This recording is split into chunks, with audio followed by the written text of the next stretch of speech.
Hello friends, welcome to maths learn.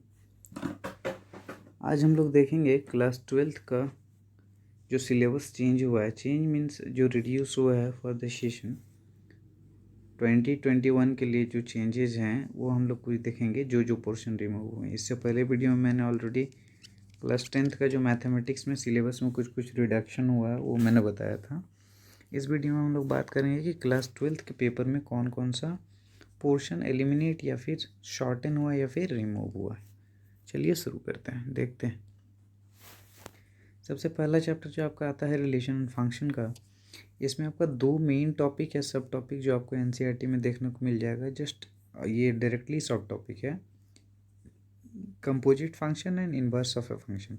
मतलब जो function आप इन्वर्टिबल फंक्शन यूज़ करते थे, कोई भी फंक्शन का इन्वर्स निकाल देते हैं, वो अब नहीं पूछा जाएगा। कंपोजिट फंक्शन मतलब जो आपको फंक्शन कॉम्पोजिशन था, जैसे आप निकालते थे एफ ऑफ जी निकालते थे, जी ऑफ एफ निकालते थे, and show on F of, ये जितने भी आप कंपोजिट मतलब कंपोजिशन ऑफ फंक्शन यूज़ करते थे, उनसे प्रॉब्लम्स नहीं आएंगे एग्जामिनेशन में। दो आपको मैं ये सजेस्ट करूँगा कि आप कंपोजिशन ऑफ फंक्शन थोड़ा बहुत स्किप कर सकते हो, बट ये जो आपको इन्वर्स ऑफ ए फंक्शन है ये स्किप करने लायक एकदम नहीं है, एकदम नहीं। मोस्ट ऑफ द जगह आपको इन्वर्स ऑफ द फंक्शन का क्वेश्चन मिलेगा। जहाँ पे भी आप रिलेशन से डील करोगे, सेट से डील करोगे, वहाँ पे आपका डोमेन ऑन रेंज से जो रिलेटेड प्रॉब्लम होता है, रिलेटेड प्रॉब्लम, उसमें आपका इन्वर्स ऑफ ए फंक्शन एकदम आना ही आना है। तो मैं तो सजेस्ट करूँगा कि इन्वर्स ऑफ ए फंक्शन आपके पास टाइम हो तो आप पढ़ लेना। बाकी ये एग्ज़ाम पॉइंट ऑफ व्यू से नहीं है, आप केवल एग्ज़ाम के लिए इसको स्किप कर सकते हो, बाद में इसको आप कवर अप कर सकते हो, राइट। आगे देखते हैं इन्वर्स ट्रिग्नोमेट्रिक फंक्शन में क्या है। सबसे पहले तो जितने भी ग्राफ्स थे इन्वर्स ट्रिग्नोमेट्रिक फंक्शन के, जैसे आपका साइन इन्वर्स एक्स का हो गया ग्राफ, कॉस इन्वर्स एक्स का ग्राफ हो गया, इसमें बच्चे काफ़ी कंफ्यूज होते थे। टेन इन्वर्स एक्स का ग्राफ, तो इनको डायरेक्टली नहीं पूछा जाएगा, इनसे रिलेटेड क्वेश्चन आपका नहीं रहेगा, ठीक है। हाँ, अब ये मत सोच लिया कि एक नंबर में ग्राफ नहीं है तो डोमेन रेंज का क्वेश्चन नहीं रहेगा, उससे क्वेश्चन बन सकता है, बट डायरेक्टली आपको ग्राफ नहीं पूछा जाएगा, ठीक है। दूसरा है elementary property of inverse trigonometric function. ये भी आपका डायरेक्टली एनसीईआरटी का सब टॉपिक है, जिसमें कुछ प्रॉपर्टीज़ हैं आपके इन्वर्स ट्रिग्नोमेट्रिक फंक्शंस को लेके, वो भी आपके एग्ज़ाम में नहीं आएंगे, ठीक है। आगे बढ़ते हैं। मैट्रिसेस में आपका देखिए, मैट्रिसेस में आपका सबसे पहला जो है existence of non zero matrices whose product is the zero matrix. ये आपका इंट्रोडक्शन, सबसे पहले जो मैट्रिक्स चैप्टर का इंट्रोडक्शन है, एक सब टॉपिक छोड़ के, उसमें एक छोटा सा सब टॉपिक है जो कि यह है कि कोई दो मैट्रिक्स को हम प्रोडक्ट करते हैं तो वो हमको ज़ीरो मैट्रिक्स दे देगा, वो टॉपिक रिमूव किया गया है। जो अगला टॉपिक है वो है concept of elementary row column operations, proof of the uniqueness of the inverse. ये बहुत इंपॉर्टेंट चेंजेस है। इसमें क्या है कि बच्चे बहुत परेशान रहते थे इसमें, रो एलिमेंट्री मेथड जो होता था, बिकॉज इसमें आपका कोई फॉर्मूला नहीं है, आप अपने तरीके से उसको टैकल करते हो। यदि गलत वे में घुस गए तो क्वेश्चन बहुत लेंदी चला जाता है, सही हिट कर गया तो वो तुरंत बन जाता है। तो इसी तरीके से ये रॉ एलिमेंट्री मेथड को हटाया गया है। काफ़ी बच्चे आई थिंक खुश होगा क्योंकि बच्चे इसमें फंसते हैं, ठीक है। साथ ही साथ आपका जो आपका प्रूफ था यूनिकनेस का, यूनिवर्स का, वो भी आपका नहीं पूछा जाएगा, ठीक है। ओके, डिटर्मिनेंट चैप्टर से क्या है, सबसे पहले तो प्रॉपर्टीज़ ऑफ डिटर्मिनेंट हटा दिया है। ये this is a big change. ये हालांकि होना नहीं चाहिए, but exam point of view से इन्होंने हटाया है तो कोई दिक्कत नहीं है, आप इसको कंसिडर नहीं करोगे एग्जाम पॉइंट ऑफ व्यू से। जितने भी प्रॉपर्टीज़ ऑफ डिटर्मिनेंट हैं वो आपके एग्ज़ाम में अब नहीं पूछे जाए, ठीक है। अगला है कि कंसिस्टेंसी वाला जो प्रॉब्लम है, consistency, inconsistency, number of solution means determinant में क्या था, आपका जो सिस्टम ऑफ लीनियर इक्वेशंस थे, ठीक है, उसको आप इस मेथड से सॉल्व करते थे, उसमें आपका कंसिस्टेंसी आता था कोफिशिएंट के बेसिस पे, इनकंसिस्टेंसी और कितने नंबर ऑफ सॉल्यूशंस हो सकते थे, other it is a unique solution, many solution और इन्फिनाइट सॉल्यूशन। तो इन सब प्रॉब्लम से छुटकारा दे दिया गया है, तो आप इसको बेफिक्र होकर एग्ज़ाम में स्किप करके जा सकते हो, कोई प्रॉब्लम नहीं। अगला चैप्टर आपका आता है कंटिन्यूटी और डिफरेंशिएबिलिटी।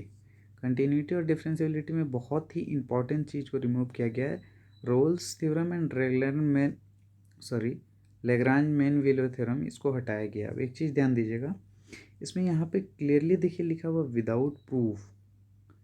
विदाउट प्रूफ मतलब इस चीज़ को समझिए, मीन्स रोल्स थ्योरम और लेग्रांज मीन वैल्यू थ्योरम से डायरेक्टली क्वेश्चंस नहीं आएंगे, लेकिन उसके प्रूफ आ सकते हैं। मतलब विदाउट प्रूफ लिखा हुआ मतलब प्रूफ को नहीं हटाया गया है, वो प्रूफ आपके exam of point of view से है। तो मतलब आप समझिए कि जब इससे क्वेश्चंस नहीं आएंगे तो प्रूफ आ ही सकता है, तो आप इसको ज़रूर कर लीजिएगा। आपका ज्योमेट्रिकल इंटरप्रिटेशन नहीं आएगा, मतलब जैसे आपको दिखाता था कि 2 पॉइंट के बीच में एक सी एग्जिस्ट करेगा, तो वो जो आपका ज्योमेट्रिकल इंटरप्रिटेशन था रोल्स थ्योरम लैग्रांज थ्योरम का, उससे रिलेटेड आपको क्वेश्चन नहीं देखने को मिलेंगे कि वो ज्योमेट्रिकली क्या रिप्रेजेंट करते हैं, शो ऑन, राइट। आगे देखते हैं। एप्लीकेशन डेरिवेटिव से rate change of the bodies means जो भी आपका रियल लाइफ वर्ल्ड से दिया हुआ होता था प्रॉब्लम कि इतने % से ये चेंजेज हो रहे हैं तो कितने देर में ये चेंज होगा, वो रियल लाइफ प्रॉब्लम्स जितने भी थे उसको रिमूव किया गया। साथ ही साथ आपका अप्रोक्सीमेशन का चैप्टर पूरा हटा दिया गया। अप्रोक्सीमेशन से क्वेश्चन नहीं रहेगा, जो आपके डेरिवेटिव का यूज़ करके कोई भी चीज़ को हम अप्रोक्सीमेट करते थे वो आपका हटा दिया गया। ठीक है, इस सेशन के पॉइंट ऑफ व्यू से ध्यान दीजिएगा, इस सेशन के लिए बोल रहा हूँ 2021, ये नहीं कि हमेशा के लिए हटा दिया गया है, राइट। चलिए बहुत बढ़िया, आगे देखते हैं। चलिए इंटीग्रल्स में क्या है आपका, 2 बड़े चेंजेस है इसमें। इसको तो मैं ज़्यादा बड़ा चेंज नहीं करूँगा। इसमें क्या गया कि जो भी आपके क्वाड्रेटिक फॉर्म्स के इंटीग्रेशन होंगे अंडर स्क्वायर रूट, ठीक है, उनसे रिलेटेड आपको क्वेश्चंस नहीं पूछे जाएंगे। ठीक है, ये देखिए दोनों क्वाड्रेटिक फॉर्म है तो ये इस फॉर्म का क्वेश्चंस नहीं रहेगा।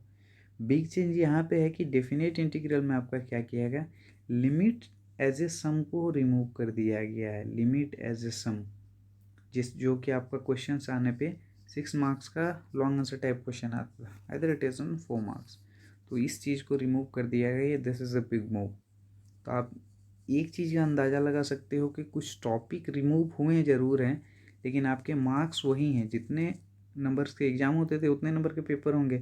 तो ये ध्यान दीजिएगा कि एक बड़ा टॉपिक रिमूव हो रहा था, इसके जगह पर कौन सा टॉपिक आ सकता है। हालांकि एग्ज़ाम जैसे ही अप्रोच करेगा तो मैं इसमें सैम्पल पेपर वगैरह अपने तरीके से जो बेस्ट होगा वो मैं डाल दूंगा। बाकी आप थोड़ा सा समझदारी से काम लगे, कोई टॉपिक रिमूव हो रहा है तो उसके जगह पर उस चैप्टर से कौन सा टॉपिक आ सकता है, तो उस हिसाब से आप एग्ज़ाम के लिए प्रिपेयर करें तो वो बेटर रहेगा। ठीक है, ओके।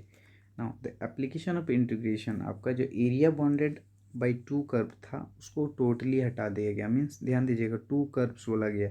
जैसे आपका इस तरह के प्रॉब्लम्स थे, सपोज मैंने एक पैराबोला ले लिया, दूसरा सर्कल ले लिया, तो आपको ये एरिया फाइंड करना होता था।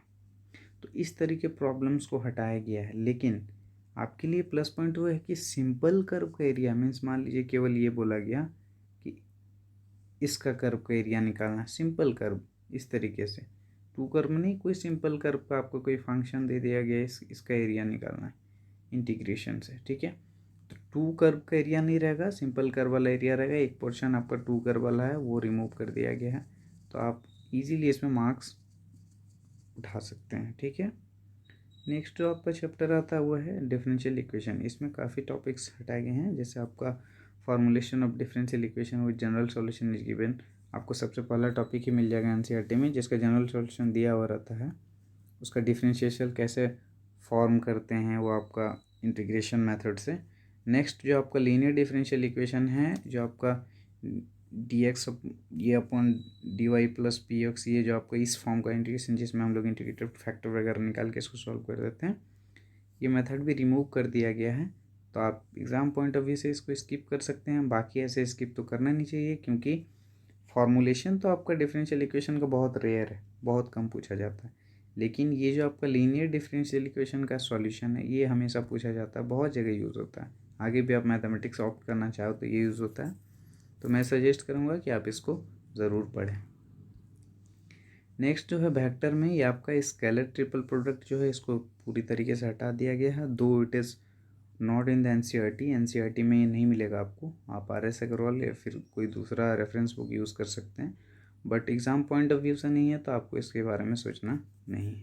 ठीक है, 3D आपका जो है 3 डायमेंशनल ज्योमेट्री में जितने एंगल रिलेटिव फार्मूला थे सबको हटा दिया गया है। 2 लाइन्स के बीच का जो फार्मूला था 2 प्लेन्स के बीच में और लाइन और प्लेन के बीच में जो आपको एंगल निकालने का फार्मूलाज थे, उनसे आप कोई भी क्वेश्चंस नहीं बनेंगे। तो इनको आप इजीली स्किप कर सकते हो, इनका फ्यूचर में भी कोई यूज़ नहीं है, कोई प्रॉब्लम नहीं है, आप इसको स्किप कर सकते हो।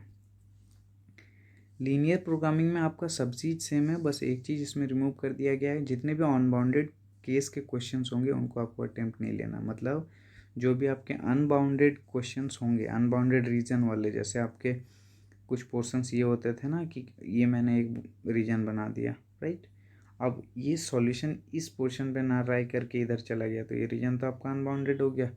तो इस तरह के प्रॉब्लम से आपको डील नहीं करना, मतलब इस तरह का प्रॉब्लम आपको एग्जाम में नहीं पूछा जाएगा, ठीक है। द लास्ट वन जो आपका है प्रोबेबिलिटी में क्या किया गया है, mean and variance of random variable वाले केस को रिमूव कर दिया गया। ध्यान दीजिएगा, रैंडम वेरिएबल वाले केस को रिमूव कर दिया गया, साथ ही साथ आपका बाइनोमियल डिस्ट्रीब्यूशन का भी पोर्शन हटा दिया गया है। तो कुल मिलाकर के इस बार बात ये रहा कि आपके पास जितने भी थोड़ा लेंदी या फिर हैक्टिक टॉपिक्स थे थोड़ा बहुत, उनको रिमूव कर दिया गया, तो आप इजीली इस बार अच्छा से अच्छा मार्क्स स्कोर कर सकते हैं। बस इसको ध्यान में रखिएगा, और आपके पास एक्स्ट्रा टाइम है तो ज़रूर आप इस चीज़ को पढ़ लें, जितना पढ़ सकते हैं पढ़ लें। बाकी आपके पास एक अच्छा अपॉर्चुनिटी है इस साल कि आप अपना बेटर परफॉर्म करो, अच्छा रिजल्ट करो, एंड आई होप कि आप लोग सब अच्छा रिजल्ट करेंगे। थैंक यू, इसी के साथ all the best, thank you.